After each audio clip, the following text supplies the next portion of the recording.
Obsessed daw si Marian Rivera sa latest single ni Jungkook ng BTS. May update naman si Jada Pinkett Smith sa marital status nila ni Will Smith. May report si Nelson Canlas. Big revelation mula kay Jada Pinkett Smith. Sa exclusive interview ng People Magazine, sinabi ni Jada na 2016 pa sila hiwalay ni Will Smith. Natagalan daw sila ni Will na isa publiko ang hiwalayan nila dahil tinitimbang pa nila ang sitwasyon.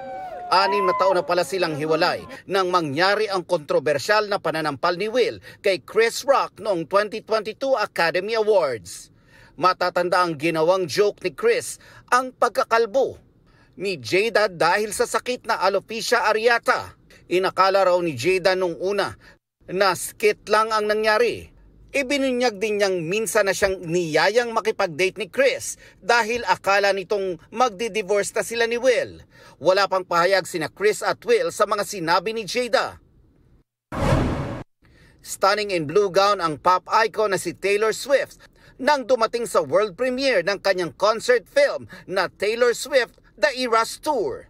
Kabilang sa mga all-out na sumuporta sa kanya ang Queen Bee na si Beyoncé. Simula bukas, mapapanood na rin yan sa ilang sinihan sa Pilipinas.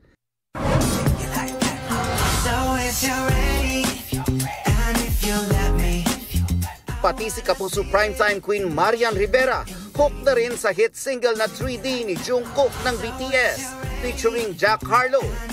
Milyon-milyon na ang views ng kanyang TikTok dance cover. Hoping tuloy ang fans ni Yanyan at ng ARMY na sana ay manotice din siyan ni JK. Nelson Canlas nagbabalita para sa GMA Integrated News.